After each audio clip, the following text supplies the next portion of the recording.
बिस्मिल्लाहिर्रहमानिर्रहीम। अस्सलाम वालेकुम। उम्मीद करता हूँ तमाम दोस्त आप खैरियत से होंगे। तो दोस्तों आज हम इस वीडियो में बात करने जा रहे हैं सऊदी अरेबिया का आज़ाद वीज़ा कैसे हासिल कर सकते हैं। और वीज़े दो किस्म के होते हैं, दो किस्म की कैटेगरी के होते हैं। एक होते हैं कंपनी के वीज़ास और एक होते हैं आज़ाद वीज़े। तो कंपनी के वीज़ों के हवाले से इस वीडियो में हम बात नहीं कर रहे हैं। हम इस वीडियो में हम बात करेंगे आज़ाद वीज़ों के हवाले से। आज़ाद वीज़ों के हवाले से बात करें तो आज़ाद वीज़ों में भी बहुत सारी कैटेगरीज आ जाती हैं, बहुत बहुत सारी इकसाम आ जाती हैं, बहुत सारे किस्म के वीज़े होते हैं। तो हम उन सारे वीज़ों के बारे में आज जानेंगे इस वीडियो में, और उन वीज़ों को कैसे हम बाय कर सकते हैं और उनकी कॉस्ट क्या है, उनका इकामा फ़ीस क्या है, उनकी मंथली क्या है। ईच एवरीथिंग इस वीडियो में हम जानने की कोशिश करेंगे। तो चलिए वीडियो को स्टार्ट करते हैं। लेकिन उससे पहले अगर गल्फ कंट्री में आने के ख्वाहिशमंद हैं और वहाँ का वीज़ा बाय करना चाहते हैं तो नीचे दिए गए हमारे व्हाट्सएप नंबर पे आप हमसे रब्ता कर सकते हैं और हमारी सर्विसेज हासिल कर सकते हैं। तो चलिए आइए वीडियो की शुरुआत करते हैं। जी तो दोस्तों बात करते हैं हम आज़ाद वीज़ा के हवाले से। तो आज़ाद वीज़ा की पहले बात कर लेते हैं हम कि कितने किस्म के होते हैं। ऐसे तो देखा जाए तो बहुत सारे एग्जाम होती हैं वीज़ों की, लेकिन हम चंद जो है वो जनरली जो वीज़े चल रहे हैं आजकल, तो जिन पे ज़्यादा लोग कसीर तादाद में आते हैं और जो ज़्यादा वीज़े यूज़ होते हैं उनके बारे में हम बात करेंगे और उनके बारे में जानने की कोशिश करेंगे कि उन वीज़ों के क्या-क्या नाम है, मायने क्या हैं उनके, और उनकी जमा फ़ीस कितनी होती है और उनके अखराजात कितने होते हैं और कितने पैसों में उन वीज़े पे आ सकते हैं, और उसकी तफ़सीलात जानने की कोशिश करेंगे। तो सबसे पहले हम बात कर लेते हैं वीज़ों की कैटेगरी की कि किस-किस कैटेगरी के वीज़े होते हैं आज़ाद में। सबसे पहले हम बात करते हैं कि आज़ाद में जो है ना वो साइक़े ख़ास का वीज़ा होता है, वो तो सबको आपको पता होगा। आमल मंज़िली का वीज़ा होता है। बेसिकली ये साइक़े ख़ास और आमल मंज़िली का वीज़ा जो है वो घरेलू में यूज़ में होता है, ठीक है। लोग आते हैं, लेते हैं ये साइक़े ख़ास और आमल मंज़िली, आमल आईदी, ये वीज़े किस लिए लोग लेते हैं कि इनका मायना छोटा होता है और ये वीज़े जो है ना वो घरेलू डोमेस्टिक वर्कर्स में आते हैं, और इन पे लोग इसलिए आके आज़ाद काम करते हैं कि उनमें फ़ीस कम होती है इकामे की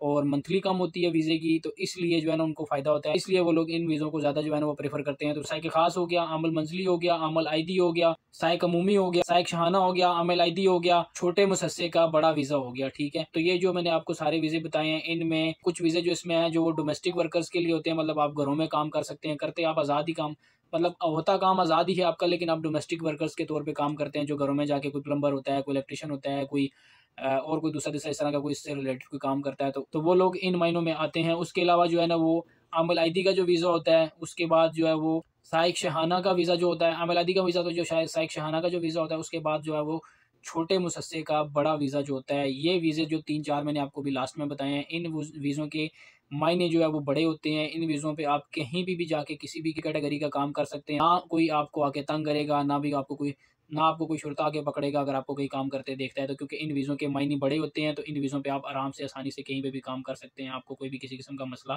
फेस नहीं करना पड़ेगा। तो चले हमने इन वीज़ों की कैटेगरीज़ तो जान ली है, तो मज़ीद तफ़सीलात में बात करते हैं इनके हवाले से कि ये वीज़े किस तरह बाय करने पड़ते हैं और इनका खर्चा कितना है और कितने टाइम में ये वीज़ा मिल जाता है, कितने टाइम में ये वीज़ा लग जाता है, और उसके बाद इसमें क्या-क्या फ़ैसिलिटीज़ होती हैं, कितना खर्चा होता है बंदे का, और सबसे पहले ये वीज़ा कैसे मिलेगा, ठीक है। ये वीज़ा आपको किसी भी ट्रैवल एजेंट से नहीं मिलता है। ये वीज़ा मिलेगा आपको किसी भी आपके रिलेटिव के थ्रू, जो कि कोई आपका कोई जानने वाला, कोई दोस्त, कोई भाई, कोई रिलेटिव आपका जो पिछले 10-15 साल से सऊदी अरेबिया में रह रहा है, ठीक है। उसका अपना कोई बिज़नेस है, अपना कोई कारोबार है, कोई शॉप है, उन लोगों को वीज़ा मिल जाता है। वो भी इस तरह के उन लोगों की सऊदियों के साथ वास्लाम अच्छे तरीके से हो जाती है, और वो लोग जो है वो जो सऊदी लोग होते हैं वो अपना कोई भी कारोबार जो तिजारत कर रहे होते हैं उसके लिए उनको वीज़ों की ज़रूरत पड़ती है, तो वो हुकूमत से वीज़े निकलवाते हैं, तो वो एहतियातन एक्स्ट्रा वीज़े निकलवा लेते हैं, जो कि वो फिर अपने जानने वाले बंदों को, पाकिस्तानियों को आगे जो है ना वो वीज़े अपना मार्जिन रख के तो वो सेल कर देते हैं, और फिर जब हमारे पास वो वीज़े आते हैं तो हम उसमें अपना मार्जिन रख के तो फिर उन वीज़ों को आगे या पाकिस्तान या किसी भी अपने जानने वाले दोस्त, यार, भाई या किसी भी रिलेटिव को हम वो वीज़ा आगे सेल कर देते हैं। तो इस तरह मिलता है वीज़ा। आज़ाद वीज़ा जो है वो किसी भी एजेंट से नहीं मिलता, ना आपको कोई एजेंट देगा, ठीक है। प्लस दूसरी बात कर लें कि वो वीज़ा मिलता कितने का है, तो वीज़े का जो इस टाइम जो रेट चल रहा है दोस्तों, वो हमने ये तो जान लिया कि अब वीज़ा कैसे मिलता है, और दूसरी बात हम कर लेते हैं कि वीज़ों का रेट क्या है, कितने में ये वीज़ा मिलता है। तो ये वीज़ा जो है वो उसका रेट आजकल जो रिसेंटली जो रेट चल रहा है उसका 11,000 से 13,000 रियाल के राउंड अबाउट चल रहा है।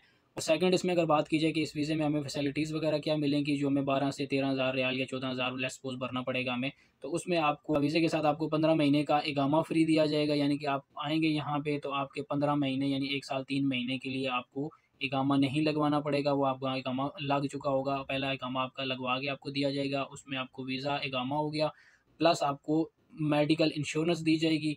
मेडिकल इंश्योरेंस जो मिलेगी आपको, ठीक है, वो जो नॉर्मल मतलब बंदे को जो किसी भी आप प्राइवेट हॉस्पिटल में जाके आपको अल्लाह ना करे अगर कोई मसला मसाइल होता है तो वहाँ से आप अपना फ्री में इलाज करवा सकते हैं। बिल्कुल भी फ्री नहीं होता, मतलब 100 में से अगर आपको 100 रुपए का अगर खर्चा है तो आपको उसमें क्या पता 5 रियाल या 10 रियाल भरने पड़ते हैं। इस तरह होती है तामीन, जो कि मेरी भी इस तरह हुई है, ठीक है।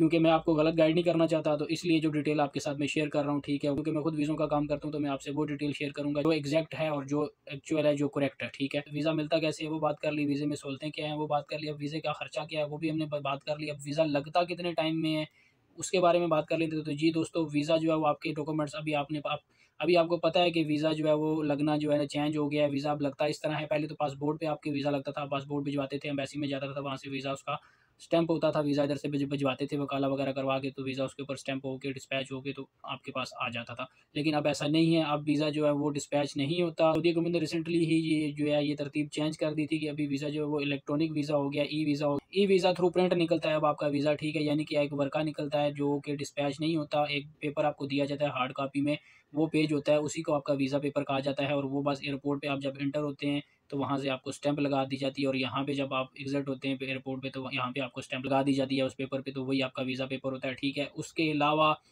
आपको जो है वो जो ज़रूरी डॉक्यूमेंट्स होते हैं वो उसके अलावा जो है ना वो आपको कफ़ील के साथ जो एग्रीमेंट होता है उसका पेपर दिया जाता है। एक ये वीज़ा पेपर होता है उस अच्छा, वीज़ा लगता कितने टाइम में है? पेपर तो हमने डिस्कस कर लिए कि क्या-क्या पेपर उसके लिए चाहिए होते हैं और वीज़ा लगता कितने टाइम में? आपका वीज़ा मैक्सिमम 10 से 15 दिन के अंदर आपका वीज़ा लग के आ जाता है। यहाँ से क्या होता है कि आपका पासपोर्ट चाहिए होता है, जिसकी क्योंकि अब वीज़ा बाय नेम बनता है। एक और चीज़ मैं आपको बता दूँ कि वीज़ा अब बाय नेम इश्यू होता है। पहले होता था कि यहाँ से वीज़ा नंबर लेके पाकिस्तान भेज दिया, तो किसी भी जाके एजेंट से आपने कहीं से भी जाके आपके वीज़ा आपका लग के आ गया, लगवा लिया आपने कुछ भी, तो अब ऐसा नहीं होता है, ठीक है। अब वीज़ा बाय नेम इश्यू होता है, जिस बंदे को चाहिए वीज़ा, जिसके नाम पे वीज़ा निकलना है, उसका नाम यहाँ पे मेंशन किया जाता है, और उसके बाद फिर वीज़ा उसके नाम पे इश्यू होता है, और फिर वो वीज़ा पेपर पाकिस्तान भेजा जाता है, ठीक है।